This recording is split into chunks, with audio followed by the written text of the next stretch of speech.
Masechet Ketubot, Daf Kuf Yudbet, dernier Daf de Masechet Ketubot. On va commencer à partir des 9 dernières lignes de la Masechet. Rav Hiya bar Ada, Makre Dardeke Derish Lakish Hava. Rav Hiya bar Ada était l'enseignant des enfants de Rish Lakish. Ifgar Tlatayome. Il s'est absenté pendant 3 jours, Velo Ata, et il n'est pas venu pour enseigner les enfants de Rish Lakish. Après 3 jours d'absence, Ki Ata, lorsqu'il est revenu, Amarle, Amai Ifagart, il lui a posé la question, pourquoi t'es-tu absenté? Amarle, il lui a répondu, Dalit Ahat, Hiniahli Abba, Ubatsarti Mimena, Yom Rishon, Shlosh Meot Eshkolot, Eshkol Legarav, Yom Sheni Batsarti, Shlosh Meot Eshkolot, Shte Eshkolot Legarav, Yom Shelishi Batsarti Mimena, Shlosh Meot Eshkolot, Shalosh Eshkolot Legarav. Il lui a dit, mon papa m'a laissé une vigne, c'est-à-dire un seul arbuste, qui était sur des tutelles, sur des tuteurs, c'est-à-dire qui, vous savez comment c'est la vigne, comme les grappes pèsent lourd et que le tronc est fragile, alors on fait tenir les branches sur des tuteurs pour que ça tienne droit. Il lui a dit, papa m'a laissé un arbuste de vigne et qui était étendu sur des tuteurs. Tu sais combien m'a donné, a produit cet arbuste, cette vigne? Sache que cette Dalit Ahat a produit, j'en ai, pendant la vendange, j'en ai cueilli 300 grappes. Le premier jour, 300 grappes. Et chaque grappe m'a fourni garave, c'est-à-dire un tonneau, un fût de vin qui contenait une CA, le volume de 144 E. Comme on a déjà dit hier, vous vous rappelez que dans une CA, il y a 6 cabines, dans un cave, il y a 4 logins, dans un log, il y a 6 betsim, donc 4 x 6, 24, 24 x 6, 144, donc une CA, c'est le volume de 144 E. Vous savez qu'un œuf, c'est l'équivalent de 54 grammes, donc vous faites le calcul. En tout cas, ce qui veut dire que nous avons, en effet, ici une bracha extraordinaire. En Eretz Israël, voilà comment une vigne pouvait produire déjà le premier jour 300 grappes, et chaque grappe, un tonneau de vin. Ça fait 300 tonneaux. Le deuxième jour, j'en ai cueilli encore 300 grappes de la même vigne. Mais cette fois-ci, je n'avais pas la même bracha que le premier jour. Cette fois-ci, ça m'a donné, il me fallait Shte Eshkolot Legarav. Pour remplir un tonneau d'une CA, il me fallait 2 grappes. Ça veut dire que il a une réduction de 50%. 150. Ça veut dire qu'il fallait 300 grappes pour 150 tonneaux. Alors que le premier jour, avec 300 grappes, il a fait 300 tonneaux. Le troisième jour, Yom Shelishi Batsarti Mimena, Shlosh Meot Eshkolot, encore 300 grappes de la même vigne. Mais Shalosh Eshkolot Legarav. Il me fallait 3 grappes pour remplir un tonneau de vin. Ça veut dire qu'il n'avait que 100 tonneaux. Premier jour, il a fait 300 tonneaux. Deuxième jour, 150. Troisième jour, 100. Donc il y avait ici, en quelque sorte, une certaine klala. Comme une malédiction. Il lui a dit, sache, tu veux savoir pourquoi tu as eu cette malédiction? Parce que tu n'es pas venu enseigner la Torah à mes enfants. Amarlé a dit, et en plus, juste pour que vous ayez une idée, vous pensez qu'il a épuisé le stock de la vigne? Il restait encore la moitié. Il a dit Hifkarti yoter mechetzia. J'ai laissé sur la vigne encore des grappes de raisin que je n'ai pas vendangées, que je n'ai pas cueillies. Il restait encore plus que la moitié de la vigne encore chargée. Et je suis parti. À Marley, il lui a dit Il ave des ifagrat, ava avdat fait. Si tu ne t'étais pas absenté, elle aurait produit davantage. Tu as perdu la bracha parce que tu as fait ça au détriment de l'enseignement de la Torah aux enfants. Lui, il était Makré d'Ardeke, ce Rav Hiya bar Ada. Pourquoi la Gemara nous raconte cela? C'est pour nous décrire la bracha d'Eretz Israël. Qu'est-ce qu'elle pouvait produire, la terre d'Israël? Entre parenthèses, c'est écrit Veshamemu Aleha Oivechem Ayoshvimba. La terre d'Israël, elle ne donne ses fruits qu'à ses enfants, aux enfants d'Israël. Lorsque j'étais une fois en Tioul, à l'époque où on organisait pour les jeunes des Tioulim, tout Eretz Israël, on sillonnait, on parcourait Eretz Israël, eh bien le guide touristique nous avait amené devant la frontière syrienne. Il dit là, jusqu'ici c'est Israël, là c'est la Syrie. Et on voyait ici toute la verdure, la fraîcheur, et là-bas tout est sec et jaune. Mais alors comme ça, incroyable. Et il dit voilà. Et ça c'est Eretz Israël qui donne ses fruits à ses enfants. Toujours dans le même ordre d'idées, à savoir la bracha des fruits d'Eretz Israël. La Gemara raconte Rami bar Yechezkel ikla le Bnei Berak. Un jour, Rami bar Yechezkel est arrivé à Bnei Brak. Hazanhu lehanhu izé. Il a aperçu des chèvres, des ka'achlan tout était aîné, qui mangeaient sous des figuiers. Des kanatif d'uvsham était aîné. Et le miel coulait des figues. Des halava taïf minnayu. Umi'arav ba'ade adade. Et des pies des chèvres coulait le lait. Ça veut dire que le lait était abondant du pie des chèvres et le miel coulait des figues mielleuses. Et quand ça se mélangeait, Amar Haïnu Zavat Halav Udvash, il a dit, Rami bar Yechezkel, c'est exactement ce que la Torah nous promet, une terre où coule le lait et le miel. Amar Rabbi Yaakov ben Doustay, Milod Leono Shelosha Milin, depuis la ville de Lod jusqu'à Ono, il y a exactement 3000. 1000 égale combien? Rabbi Richard, c'est combien 1000? 1000, c'est 1 kilomètre. On ne parle pas de 1 mile, on parle de 1000. Même Yud Lamed, c'est 2000 coudées. Si une coudée équivaut 50 cm à peu près, ça fait 1 kilomètre. Donc c'est 3 kilomètres. Paramahat Kidamti Baneshef. Un jour, je suis sorti tôt, avant l'aube. Ve'alarti ad karsulai bedva shel te'enim. Et j'ai marché jusqu'aux genoux dans le miel.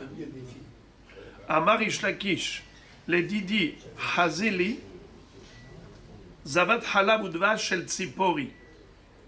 Un jour, j'ai eu l'occasion de voir la ville de Tzipori, où il y avait là-bas du miel et du lait mélangés, car pareil, il y avait des chèvres dont le lait dans leur pie, dans leur mamelle était abondant, il coulait tout seul, et il se mélangeait au miel qui coulait des figuiers. Les figues étaient tellement mielleuses, donc il y avait ce mélange. Ve'ave shitzar milin à shitzar milin. L'étendue de cette surface, c'était 16 km par 16 km. Amar Rabba bar bar Hana, les Didi Hazeli, Zabat Halav Udva shel Kol Eretz Israël. C'est-à-dire, Rabba bar Hana, qui traversait le monde, qui était un grand voyageur, il a dit, j'ai calculé tous les endroits où il y a cette bracha de Eretz, Zavat, Halav ou Dvash, en Eretz Israël, où on voit vraiment ce phénomène du mélange du lait des bêtes avec le miel des arbres, eh bien ça m'a donné comme surface Kemibe Mirse Ad Akra de Tulbanke. Pour ceux qui habitent la Babylonie, ils connaissent l'endroit qui s'appelait Tulbanke et l'endroit qui s'appelait Bemirse. Il dit, eh bien,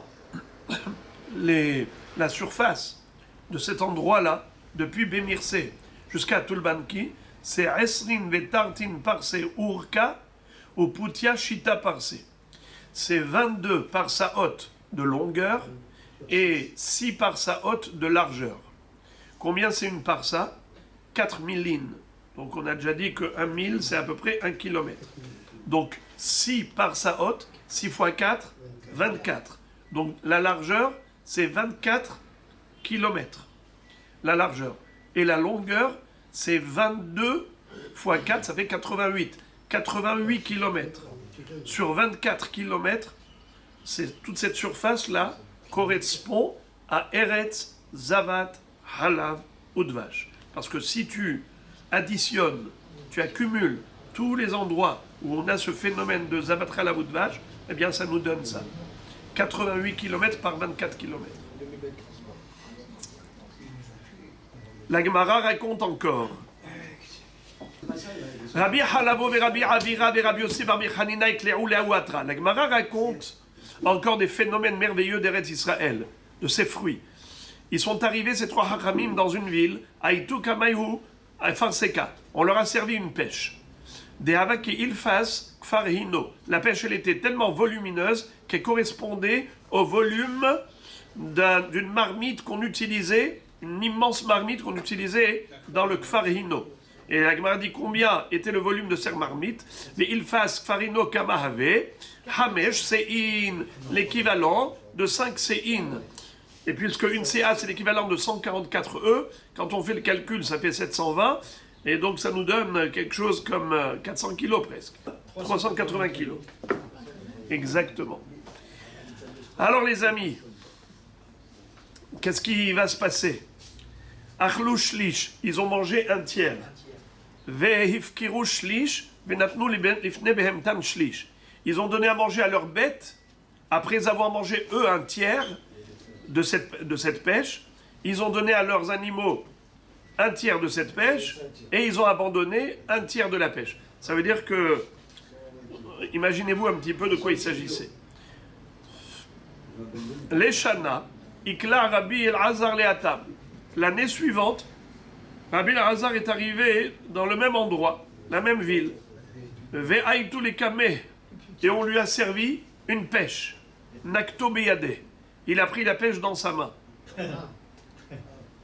Ça veut dire qu'une pêche qui était insaisissable, qu'on ne pouvait pas tenir tellement elle était grande, là maintenant il peut prendre une pêche dans la main.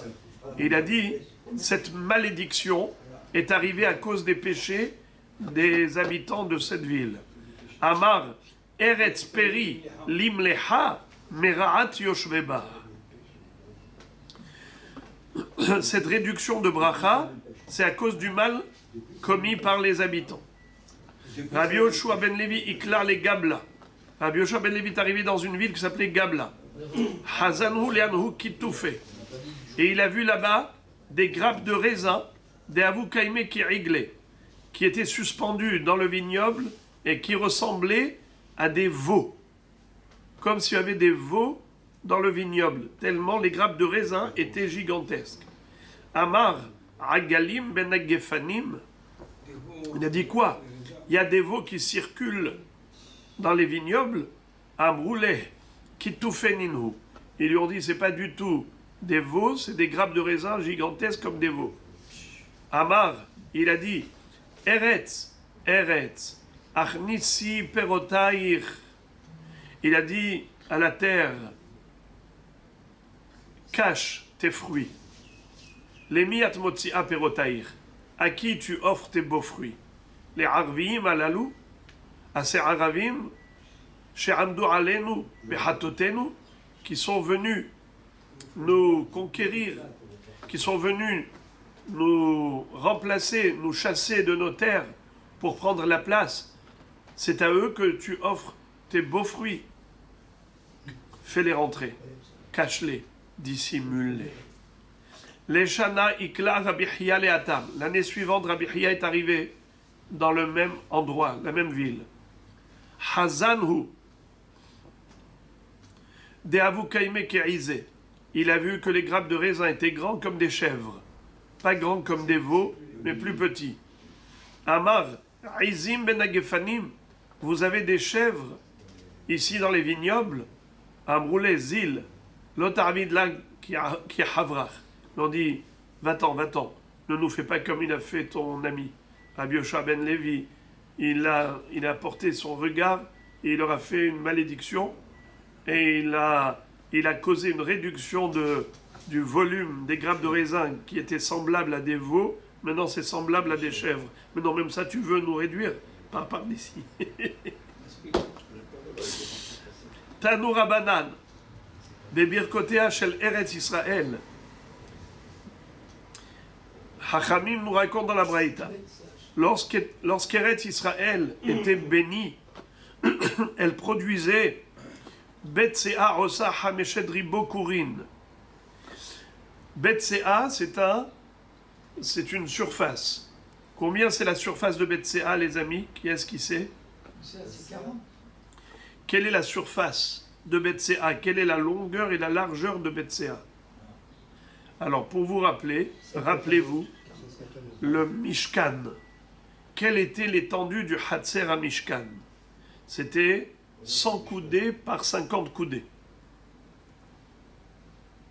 5000 coudées carrés. Alors, une longueur de 100 coudées sur une largeur de 50 coudées, ça s'appelle Betseataim, 2 Sein. La moitié, c'est Betsea. Et la moitié, c'est quoi? C'est 50 par 50. Si 50 par 100, ça s'appelle Betseataim, donc 50 par 50, c'est la moitié. Vous avez un rectangle de 100 par 50, vous le coupez en deux, ça vous fait 2 carrés de 50. Alors, 50, c'est Betsea. Qu'est-ce que ça veut dire Betsea? C'est qu'on peut semer là-bas un CA de blé, et c'est ce que ça s'appelle Betsea. Alors, à l'époque où Eretz Israël était béni, un Betsea, c'est combien? Combien, Rabotai, qu'est-ce qui peut me donner à peu près, qu'est-ce que ça donnerait aujourd'hui? Si on dit que 50 coudées par 50 coudées, ça veut dire une coudée, c'est combien? 50 cm à peu près. Alors, 50 coudées, c'est 25 cm. 25 mètres. 50 coudées, c'est 25 mètres. 25 mètres par 25 mètres. Un terrain de tennis. Un terrain de tennis. Combien ça peut produire comme fruit, comme production agricole en céréales? Écoutez ça, incroyable. Betsea Rosa Hameshet Ribo Kurin.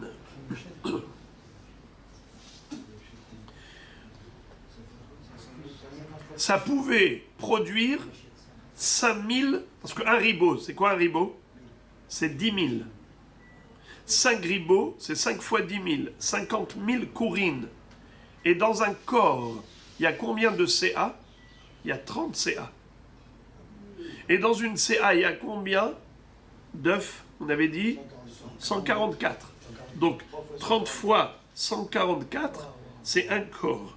Allez, on va faire 30 fois 144 œufs égale 4320 œufs. Le volume d'un corps. Maintenant, multiplié par 50 000. Oui.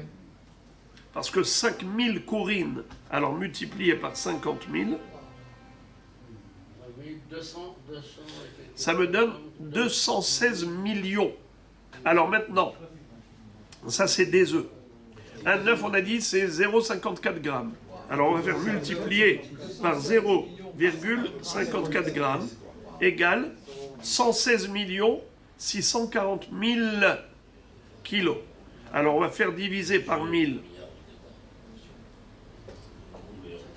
116 000 tonnes. 116 640 tonnes. quelle région de Betsea. Alors ça veut dire que la surface de 25 mètres par 25 mètres pouvait produire presque 120 000 tonnes C'est énorme. de blé. Ça c'était Bebirkoteha shel Eretz Israël. Quand Eretz Israël était béni. Et la Braïta, elle cite le Makor à cela. C'est très très beau le Makor, la référence thoraïque. Il est écrit comme ça. Bishivata shel Tsoran. Lorsque la ville de Tsoran, qui était la capitale égyptienne, ce n'était pas le Caire, c'était la ville de Tsoran en Égypte, qui était la plus belle ville égyptienne, la ville métropole, la ville capitale, là où il y avait le palais royal, s'appelait Tsoran Mitzrayim. Elle était inférieure à la pire des villes d'Eretz Israël, qui est Hebron. Hebron est considérée comme la moins fertile de tout Eretz Israël, puisque ça a été consacré pour les cimetières, pour l'enterrement. Le caveau des patriarches se trouve à Hebron. Hebron, c'est Eretz Trachim, c'est une terre rocailleuse. Donc c'est la moins fertile de toutes les villes d'Eretz Israël. La pire des villes d'Eretz Israël, elle était 7 fois mieux que la meilleure des villes égyptiennes, la capitale. Et la capitale égyptienne était considérée par rapport au monde comme un Gan Eden. Regardez-moi ça. Détania, comme il est écrit, juste avant, Bishivata shel Tsoran, à l'époque où Tsoran était bien installé, Betsea, Rosa Shivrim Korim, une parcelle de terrain dont la surface était Betsea, c'est-à-dire 25 mètres par 25 mètres. Ça pouvait produire Shivrim Korim. Combien c'est? 70 corps. Alors que Betsea en Eretz Israël, ça produisait combien? Rappelez-moi. 50 000 tonnes, on avait dit. Hameshet Ribo. 5 ribots. Un ribot égale 10 000. 5 ribots égale 50 000. 50 000 kourim. 50 000 kourim. Et chaque corps, c'est 30 CA. 50 000 kourim. Et la meilleure production de Tsoran Mitzrayim, c'était combien? 70 kourim, pour la même surface. On va mettre 50 000 divisé par 70 égale 714. Ça veut dire que il y avait en Eretz Israël, à Hebron, 714 fois plus de production que le meilleur de Mitzrayim. Détania, Amar Rabbi Meir. Rabbi Meir a dit, Raïti bebik'at Bet She'an, j'ai vu dans une vallée de Bet She'an qui n'est pas d'Eretz Israël, Betsea Rosa Shiv'im Kurim. Un Betsea qui produisait 70 Kurim dans une année classique. Alors si déjà Bet She'an, qui est un endroit banal, classique, anodin, eh bien, ce lieu ordinaire a produit 70, Tsoran, c'est sûr que ça ne va pas produire moins que ça. Alors maintenant, le minimum de Tsoran, c'est 70. Mais en lecha me'ula bechol ha'aratzot yoter meretz Mitzrayim. Shene'emar kegan Hashem keretz Mitzrayim. L'Égypte était considérée comme étant la terre la plus bénie de tout, par rapport à toutes les autres terres, par rapport à tous les autres pays.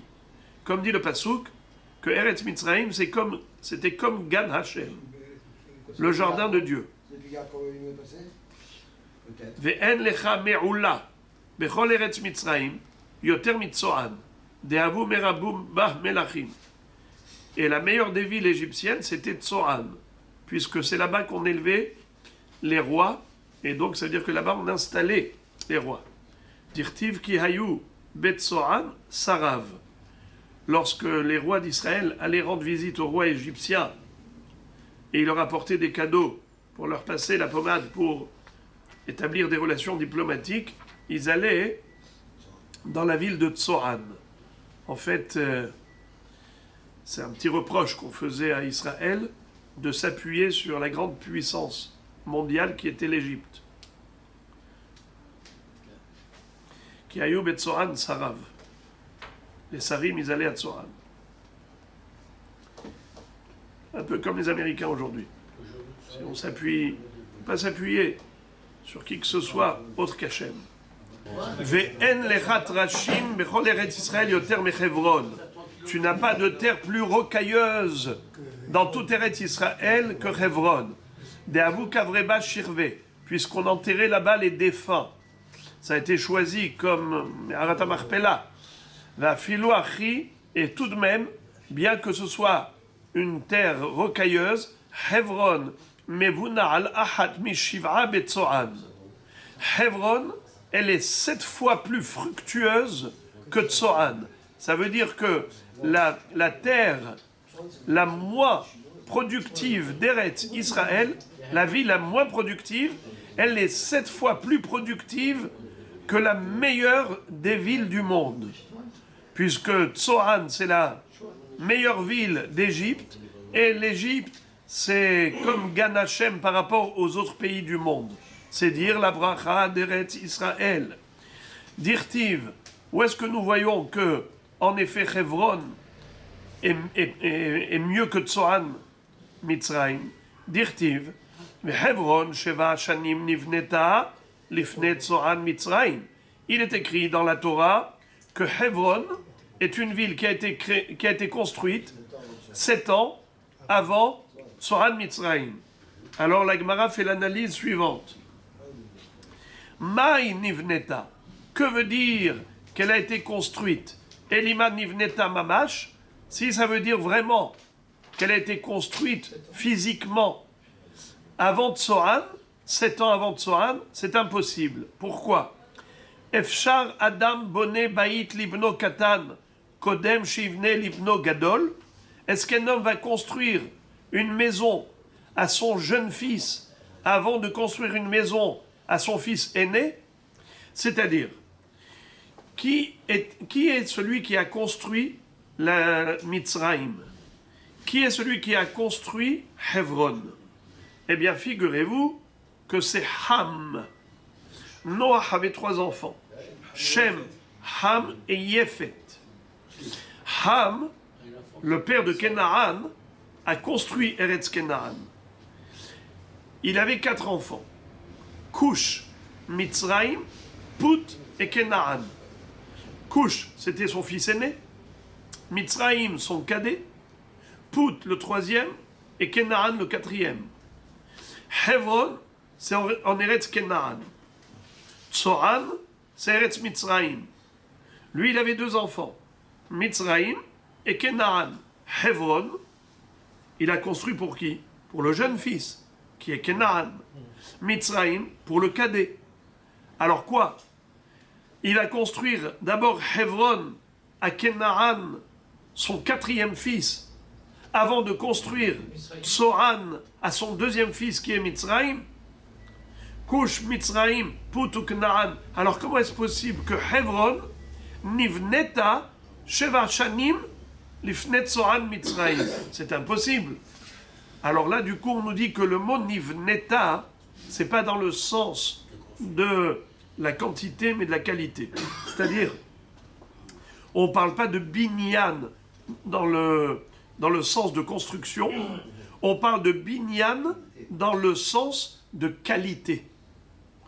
La qualité s'appelle binyan aussi. Et Rashi cite une référence pour voir que les fruits, quelque chose où il y a de bons fruits, ça s'appelle banouille. Où est-ce qu'on retrouve ça? Eh bien, à propos de Rachel Imenu, quand elle a dit à Yaakov Avinu, prends Bilha, ma servante, car moi je ne suis pas fructueuse. Elle était stérile. Elle va dire, prends Bilha, veibane gamanochi mimena. peut-être que moi aussi je vais me construire grâce à elle. Ça veut dire quoi, je vais me construire grâce à elle? Ça veut dire que je vais devenir fructueuse. Et elle l'est devenue. Donc, d'ailleurs, Sarah, elle avait pris exemple sur Sarah. Sarah qui a donné Hagar à Abraham, sa servante.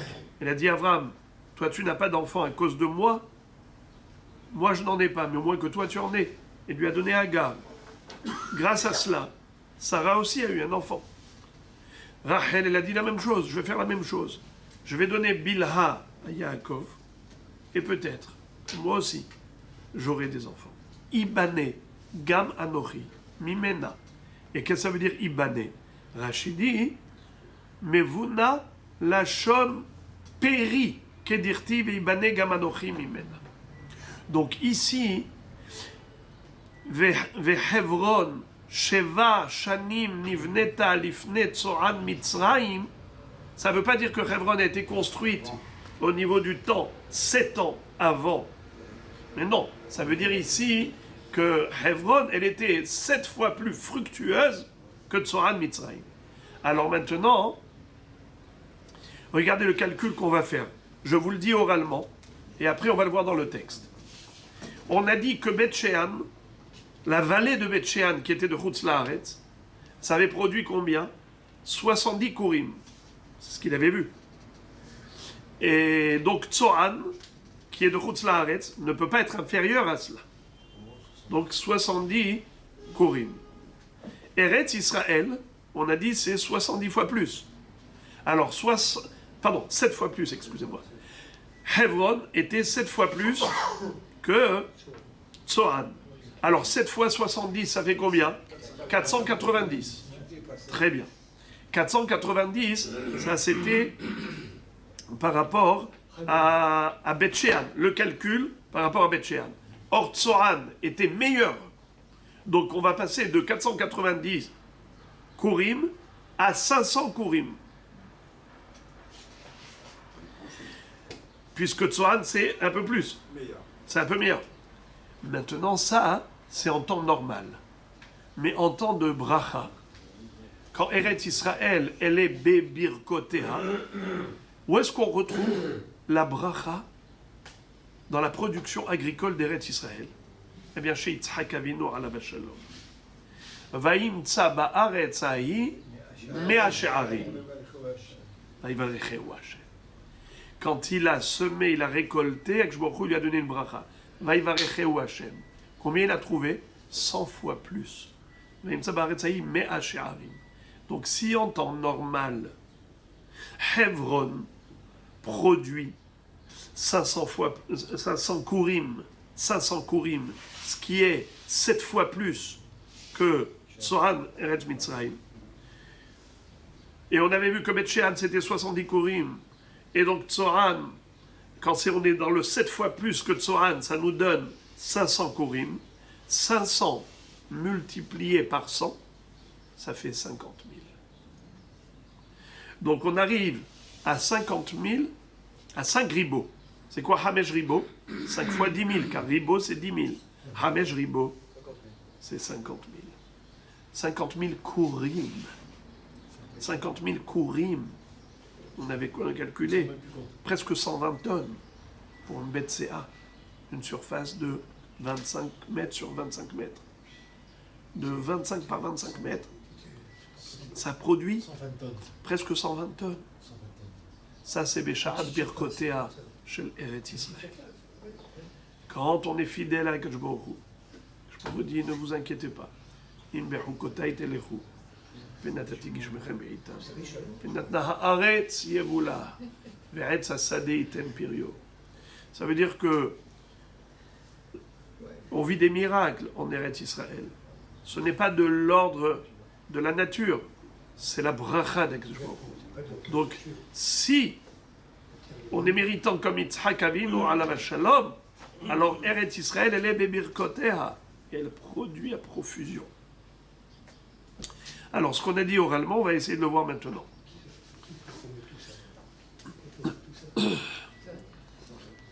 Vehevron sheva shanim nivneta lifnei Tzoran Mitzrayim.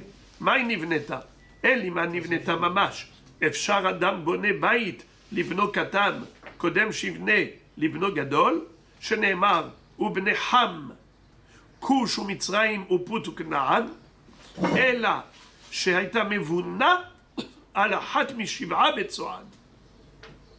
והנמילה בתרשים, אבל שלא בתרשים, 500. Ça veut dire que un carcar d'Eretz Israël, comme Hebron, qui est rocailleux, ça nous donne ça. 490. Mais si ce n'est pas une terre rocailleuse, alors, comme on a dit tout à l'heure, ça ne donnera pas 490 fois plus que Tsohan, ça donnera 500 fois plus. Pas 490, 500. On arrondit. Alors maintenant, ça c'est en temps normal. Sans bracha particulière.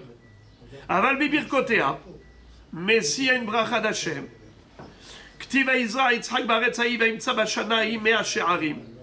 il a trouvé 100 fois plus, eh bien, dans ce cas-là, ça nous donne exactement 50 000 kourim. Puisque 500 fois 100, 500 fois Mea She'arim, 50 000 kourim. Tanya, Amar Rabbi Yossi, Sea Biouda, Aïta Osa Hamesh Sein. Avec un bet Sea dans la Judée, donc on a dit 25 mètres par 25 mètres, ça produisait 5 fois plus. Hamesh Sein. Le bet Sea, au lieu de produire une Sea, il produisait 5 fois plus. Hamesh Sein. Sea Kemach, Sea Solet, Sea Subin, Sea Moursin, ve Sea Kiboraya. Ça veut dire que on pouvait obtenir avec cette production de blé déjà Sea Kemach. Qu'est-ce que c'est que Kemach? La farine qui est, comment on appelle ça, de la semoule épaisse. Sea Solet, c'est de la fleur de farine, donc c'est la farine qui est encore plus tamisée, qui est très fine. Sea Subin, c'est le son. Le son, il y avait une Sea de son. Comment on obtient le son? Vous savez comment on l'obtient? Eh bien, on trempait le blé dans de l'eau chaude, et comme ça la pellicule, elle gonfle, et après on laisse sécher, on met dans un pilon, on écotèche, et ça sépare la peau, ça sépare le son du gras.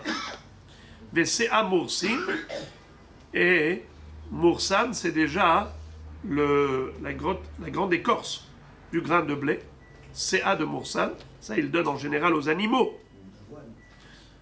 Et Sea Kiboraya, c'est-à-dire une Sea de farine qui n'est pas propre, et qu'on faisait avec ça du pain noir, du pain qui n'est pas super beau. Alors on faisait avec un bet Sea, on faisait sortir 5 Seim, donc une Sea de Kemach, une Sea de Solet, une Sea de Kiboraya, une Sea de Subin et une Sea de Moursan. À Amar, les Aoud Sedoki, les Rabbi Hanina, il y avait un Sadducéen qui avait dit à Rabbi Hanina, c'est quoi les Sadducéens? Des gens qui ne croient qu'en la Torah orale, écrite, pardon, et pas la Torah orale. Il leur disait, il lui a dit, vous avez raison d'être fiers de votre terre, de votre pays d'Israël. Car Betsea ahatiniahli abba, mon père m'a laissé un Betsea, donc une surface de champ agricole qui mesurait 25 mètres par 25 mètres. Mimena Meshach, de là-bas j'avais, de ce Betsea, des olives, parce que j'avais planté des oliviers, et j'avais donc de l'huile d'olive. Mimena Hamar, j'avais planté là-bas des vignobles, des vignes, et j'avais du vin. Mimena Ibour, de là-bas j'avais des céréales. Mimena Kitniot, de là-bas j'avais des légumineuses. Mimena Rohot Miknati, et là-bas il y a aussi du pâturage pour mes bêtes. Ça veut dire que, comment, dans une petite parcelle de terrain qui faisait à peine 25 mètres par 25 mètres, qu'on ait à la fois du vin, de l'huile d'olive, des céréales, des légumineuses et aussi de quoi donner à manger aux animaux. Amar le Haou bar Amoraa, les bar Ara d'Israël. Il y avait une fois un goy émori, les Émorites. Ouais, Ahitia Émori. Amoraa. Il a dit les bar Ara d'Israël. Un fils, un enfant d'Eretz Israël. C'est quoi un enfant d'Eretz Israël? Un juif. Donc un goy a dit un juif. Bar Emoraa, les bar Ara d'Israël. Qu'est-ce qu'il lui a dit? Haï talata de kaima aguda de Yardena, kama gadritu mina. Il lui a dit, il y a là-bas un palmier qui poussait au bord du Jourdain. Combien de dattes vous avez pu cueillir de ce fameux palmier qui surplombait le Jourdain? Amar les Shittin Kouré. Il lui a dit, on a cueilli de ce palmier 60 corps. On a déjà dit qu'un corps, c'est 30 CA. Alors venez, on va faire le calcul. On a dit 60 Kourim fois 30 égale 1800. 1800 fois 0,54 grammes égale 972.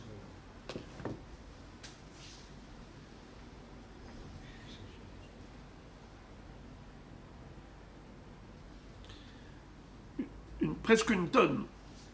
Il lui a dit, voilà ce qu'on cueillait de ce palmier.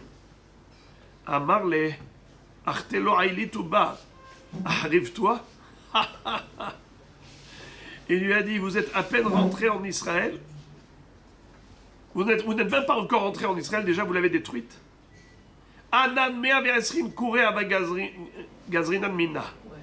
Il lui a dit, nous, on cueillait le double. Le double. Amar les ananami mehad gisaka minalach. Il lui a dit, quand je t'ai dit que je cueillais 60 kourim, c'était que d'un côté. Mais de l'autre côté, on avait encore 60. Ce qui fait 120.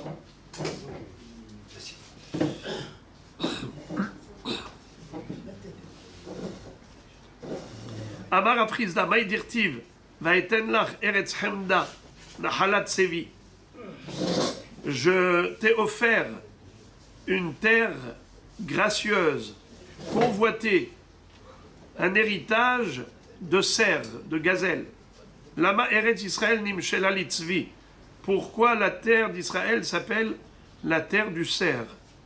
Lomar Lecha, Matzvize, En Oro Mahazik Besaro, Af Eretz Israël et Namahzeket Perotea. C'est pour te dire que de la même façon que la gazelle, le cerf, après avoir fait la shrita, quand on l'a ouvert, on l'a dépouillé de sa peau, la peau elle se rétracte. Et si on a envie de faire le tour du corps de la bête avec la même peau, c'est impossible, car elle s'est contractée. Eh bien, Eretz Israël, elle l'est par rapport au contenu de ses fruits, elle n'est pas capable de contenir tous ses fruits. C'est-à-dire qu'il y a tellement de production, et ça produit, qu'on n'a pas suffisamment d'entrepôts et de hangars pour pouvoir entreposer autant de fruits d'Eretz Israël, tellement ils sont abondants. Ça, c'était à l'époque où Israël avait sa bracha. Comme on a vu tout à l'heure, des descriptifs incroyables. Premier temps, Bravo. Ce que vous dites, c'est écrit dans Maseret Gittin.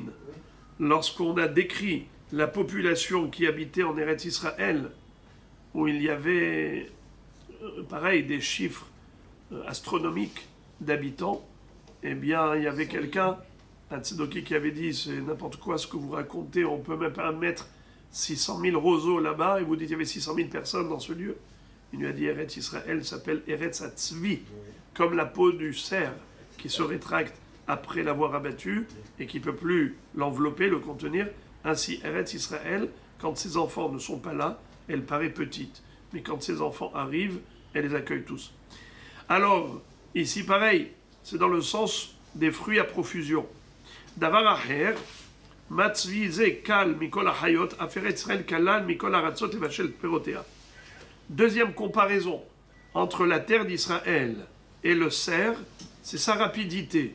La vitesse de la course du cerf, c'est un symbole de la vitesse de la pousse des plantes d'Eretz Israël. Les fruits en Eretz Israël, ils poussent d'une rapidité incroyable.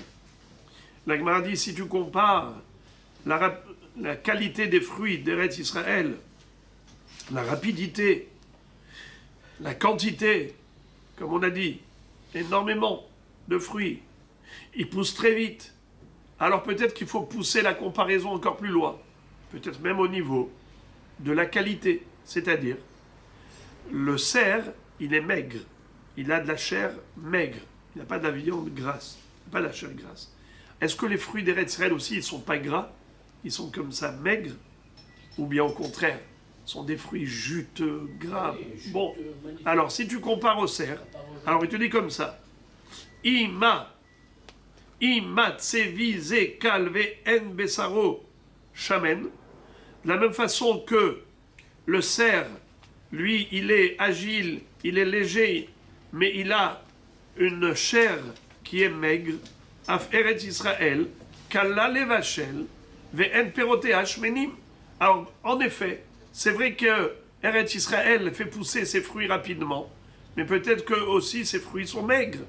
Talmud lomar, Eretz zavat halav ou dvash, shemenim me halav ou metukim mit devash. Et bien on te dit non, Eretz Israël, Eretz zavat halav, c'est une terre où coule le lait, ou dvash, le miel.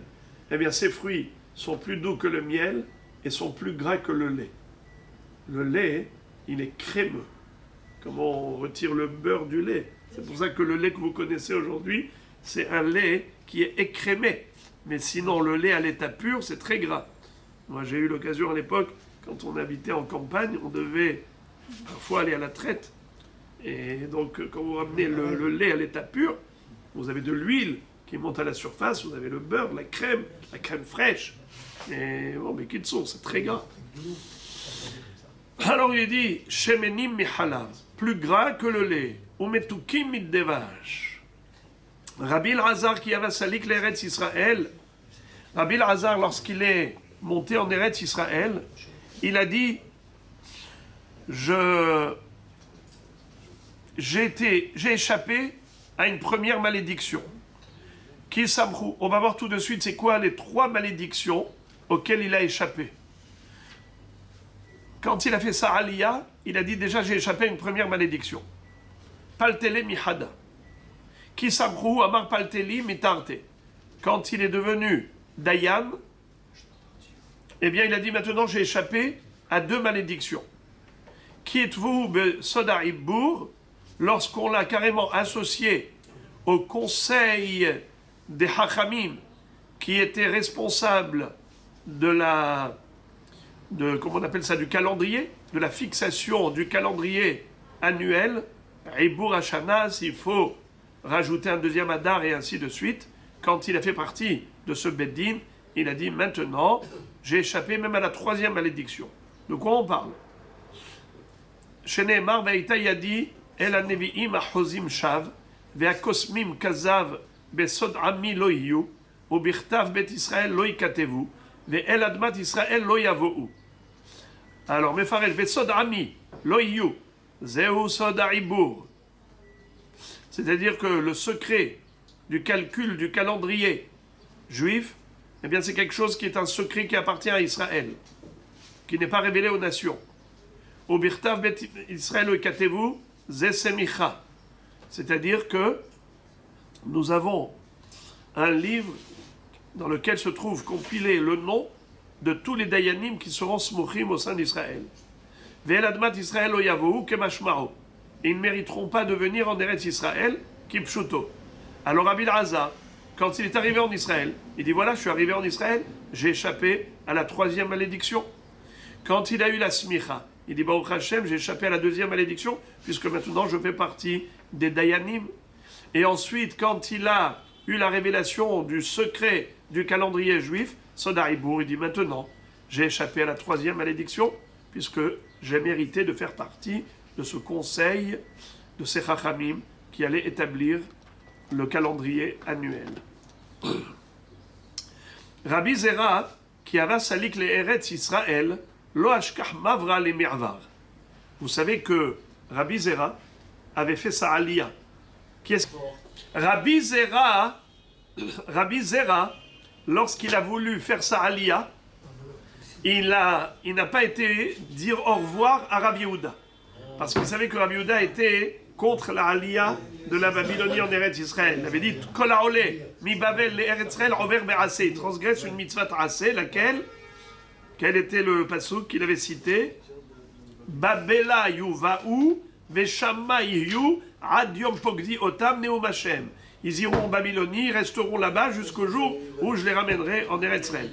Alors, Rabbi Zera, lui, comme il a interprété le pasuk différemment, il a dit que ça parle des Kelim, du Beth Amikdash, et ainsi de suite, il a fait sa aliyah. Et quand il a fait sa aliyah, figurez-vous, il arrive maintenant au bord d'Eretz Israël. Et il n'a pas de navette pour traverser le Jourdain. Il n'y a pas de bateau. Alors qu'est-ce qu'il fait?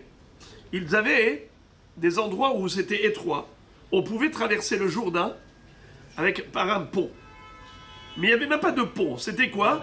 Le pont, c'était une très grande...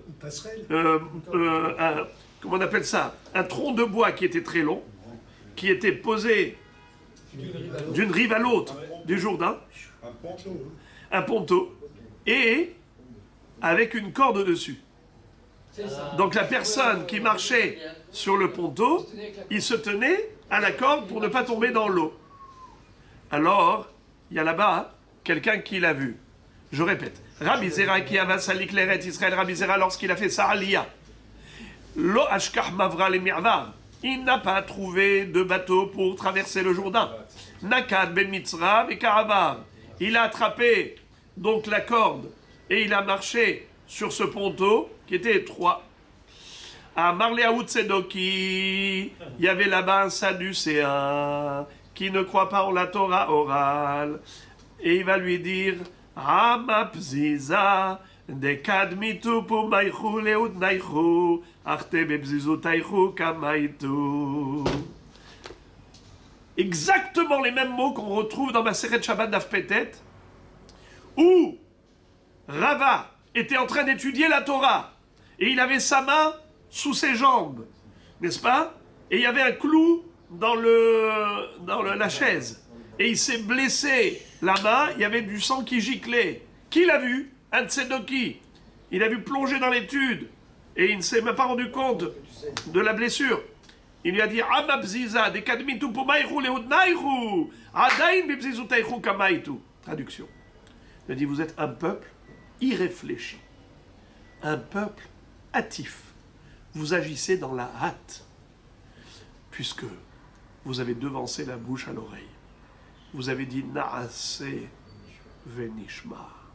C'est pas comme ça qu'il faut agir. Il faut dire Nishma, d'abord, voir si ça vous convient la Torah. Et là, Naase, si ça vous convient. C'est quoi Naase kodem le Nishma? Vous êtes un peuple illogique. Mais vous continuez dans votre comportement, jusqu'à présent.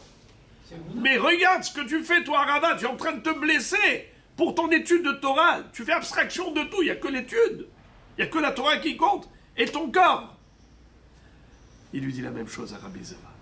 Rabbi Zera, l'entrée en Eretz Israël, une mitzvah d'aller en Eretz Israël. D'accord, mais pas à tout prix. Là, tu te mets en danger, là. Tu t'accroches avec cette ficelle, tu marches comme un acrobate sur le ponton. Vas-y. Tu ne peux pas attendre patiemment qu'il y ait une navette. Il va y avoir un bateau. Tranquille, tranquille. Attends le bateau. Quelle fut la réponse de Rabbi Zera? Aïe, aïe, aïe. Amarle, durta de Moshe ve'Aaron lo zachula. Ana, mi yemar de zachinala. Il dit un lieu auquel n'ont pas pu rentrer Moshe Rabbeinu et Aaron HaKohen. Moshe Rabbeinu qui a tant désiré pénétrer Eretz Israël, il n'a pas pu le faire. Moi, aujourd'hui, j'en ai l'occasion. Qui dit que j'aurai le srout si je ne le fais pas avec maintenant, en m'accrochant à la corde? Qui dit que je vais avoir le zéchout? Sait-on jamais de quoi est fait le lendemain? Je vais attendre demain qu'arrive la navette. Et qu'est-ce qui peut se passer jusqu'à demain? Qui avait lancé les 3 malédictions? Ça, c'était Akadosh Baruch Hu par le biais du prophète, en disant que si Chas Veshalom, ils font des avérotes, voilà ce qui va se passer. Alors, répétez votre question. Pourquoi on prend la comparaison par rapport à Moshe, que lui n'est pas rentré? Mais c'est Hachem qui n'a pas voulu qu'il rentre. Mais Moshe, bien sûr qu'il voulait rentrer. Alors, le Ibn Ezra explique à propos de la peur de Yaakov Avinu, lorsqu'il était censé croiser Esav, c'est écrit Vaïra Yaakov me'od vayetzerlo. Yaakov a eu très peur, il se sentit mal à l'aise. Le Ibn Ezra pose une question, il dit mais comment il peut avoir peur? Mais Dieu lui a promis une protection. Si Akadosh Baruch Hu lui a promis la protection,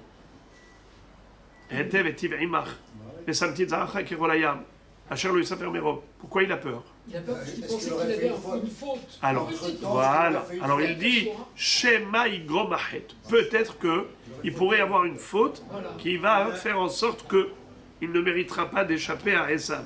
Et le Ibn Ezra cite Moshe Rabbeinu comme référence. Et il dit regarde, il n'y a pas plus grand que Moshe Rabbeinu dans le peuple juif. En Echa Gadol mi Moshe Rabbeinu. Et pourtant, quand il était en train d'aller vers l'Égypte avec Tzipora, son épouse et ses enfants, et chemin faisant, il y a eu un serpent qui est venu, qui l'a englouti jusqu'à la Mila, et après ça, il allait de l'autre côté, jusqu'à la Mila, il engloutissait, jusqu'à ce que Tzipora a compris que pourquoi il s'arrête au niveau de la Mila, c'est que parce qu'ils n'avaient pas fait la Mila à leur garçon, à leur fils. Tout de suite, elle a pris une pierre aiguisée et elle a fait elle-même la Mila à son fils, Nachon. Alors il dit, tu vois, Moshe Rabbeinu, le plus grand d'Israël, élu pour cette mission de la délivrance, de la sortie d'Égypte.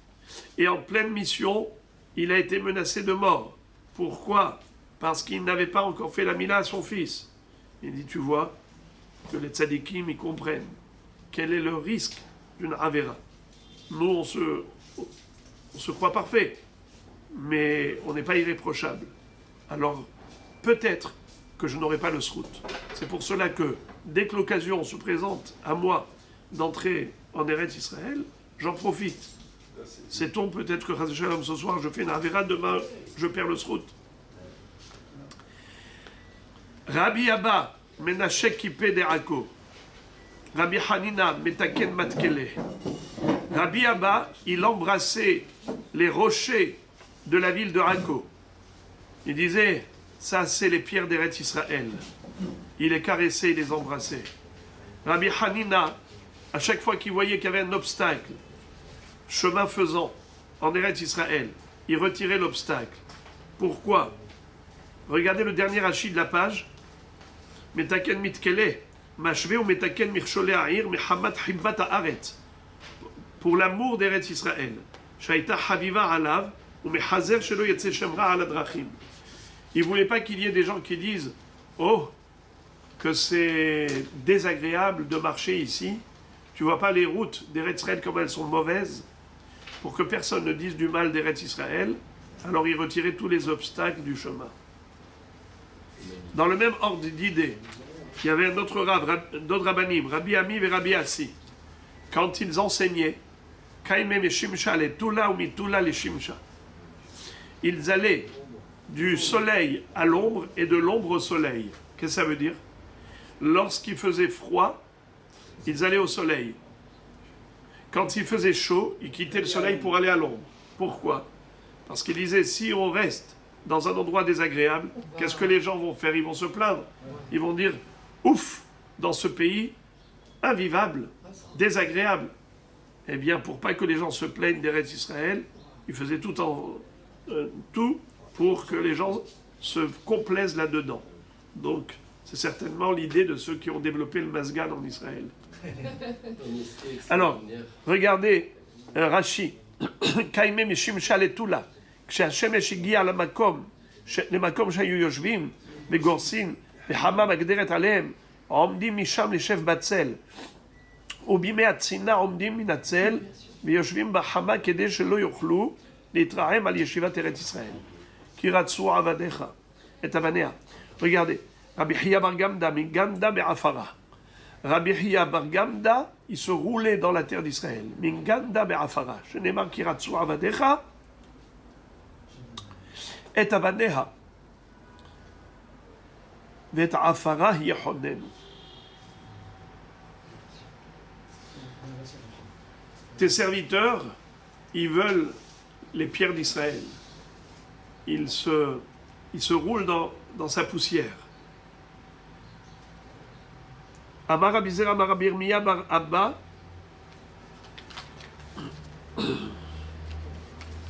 Rabbi Zera va dire au nom de Rabbi Yirmiyah bar Abba, Dor chez Ben David Ba, catégoria betalmideh hachamim.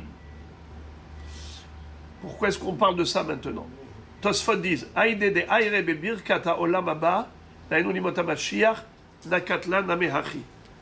Puisque on va bientôt parler de ce qui va se passer comme bracha après la venue du Mashiach, il nous parle aussi de ce qui va se passer avant la venue du Mashiach. Il dit qu'il va se passer quelque chose de dramatique. Dor chez Ben David Ba, la génération qui méritera la venue de Mashiach Ben David. Catégoria betalmideh chachamim. Il y aura énormément d'accusations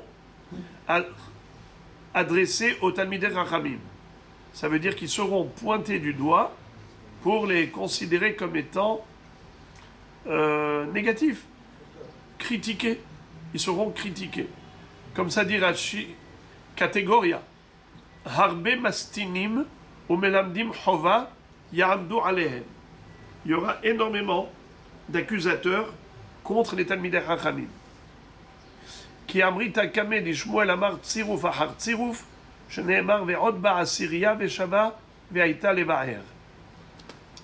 Il va se passer quelque chose de terrible, d'effrayant. Ve'od ba Syria. Il ne restera qu'un dixième de la population. Rachidik shetisha halakim yu avodim, quand 90% seront perdus. Velonotar ki ma'asirit, il ne restera que le ma'aser. Afrit hashuv aita levaher, elle aussi sera mise à l'épreuve. Même ce dixième sera mis à l'épreuve. C'est quoi tziruf ahar tziruf? C'est comme l'argent. L'argent, à l'état pur, il est mélangé avec toutes sortes de métaux. C'est pas de l'argent massif. Il faut le purifier, donc l'orfèvre, il le met à bouillir, il le fait fondre et il retire, et il sépare comme ça, il trie de manière à ne laisser que de l'argent pur. Alors, Taner Rav Yosef Bazouzé ou Bazouzé des Bazouzé. Rashi explique Sholelim ahar sholelim. Pillage après pillage. Ça veut dire qu'il peut y avoir, chas v'shalom, toutes sortes d'épreuves. Mais la Gemara conclut avec quelque chose d'Avartov, comme dit Tosfot, que c'est pour cela que maintenant on va citer un enseignement qu'on avait déjà vu avant-hier, c'était les arbres. Amar Afri Amarashi Amarav Atidin Kol Ilane Serak Sheberet Israël Sheitanu Perot Shenemar Ki Aetz Nasa Pirio Te'ena Vagefen Natnu Helam. C'est-à-dire que même les arbres stériles, qui ne sont pas des arbres fruitiers, donneront des fruits. Et comme on avait vu, des grandes quantités. Vela soreka beni atono. Soreka, ça vient du mot srak, qui veut dire arbre stérile. Eh bien, les arbres stériles deviendront fertiles. On peut dire, pour conclure, puisque c'est la fin de la Maseret de Ktubot, qui est Adam Aetz Hasadeh. L'homme a été comparé à l'arbre des champs.